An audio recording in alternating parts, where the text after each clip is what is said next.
আজকে সকাল 11:30টায় মেসেজ দিয়েছে হোয়াটসঅ্যাপে 12টার মধ্যে আমাদের স্বরূপনগর থানায় পৌঁছাতে হবে। তো আমি তো ছিলাম দোকানে, দোকান তাড়াতাড়ি বন্ধ করে স্নান করে না খেয়ে বেরিয়ে পড়লাম স্বরূপনগরের উদ্দেশ্যে। তো হ্যালো এভরিওয়ান, আশা করি সবাই ভালো আছেন।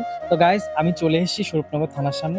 আর এখানে এসে কিন্তু আমরা 10-15 মিনিট ওয়েট করেছিলাম। তো তারপরে আমাদের ভিতর থেকে ডাক দিল। আর আমরা ভিতরে গিয়ে দেখি একটা লম্বা লিস্ট ধরিয়ে দিয়েছে আমাদের হাতে। এতে আছে আমাদের ডিউটি কোথায় কোথায় পড়েছে। তো এখানে ডিউটি স্পটগুলো আর কার কার দিয়েছে সেই লিস্টগুলো আছে। তো তারপরে আমরা চলে আসলাম ডিউটি স্পটে। আর এরপর আমি আমার ডিউটির জামাটা পরে নিলাম। তো আজকে ডিউটি হচ্ছে বসিরহাট, সিএম আসছে সেই উদ্দেশ্যে ডিউটিটা হচ্ছে। তো বসিরহাট এখান থেকে 10 কিলোমিটার দূরে। আর এইখানে কেন ডিউটি দিয়েছে আমরা নিজেরাই বুঝতে পারছি না। তো আমাদের ডিউটি ছিল এই রোডে। মুখ্যমন্ত্রীর মিটিং শেষ না হওয়া পর্যন্ত কিন্তু আমাদের ডিউটি চলতো। তো আমাদের ডিউটি চলার ফাঁকে একসময় আমাদের গাড়ি আসলো ভিজিট করতে যে আমরা সবাই ঠিকঠাক ডিউটি করছি কিনা। তো এর ফাঁকে আমি সিংড়া আনতে দিয়েছিলাম একজনের কাছে। সকালে যেহেতু আমি কিছু খেয়ে আসিনি, এই জন্য আমার প্রচন্ড খিদে পেয়ে গেছে। তো তারপর 4টে বাজে আমি তখন বাড়ি এসে খেতে বসলাম।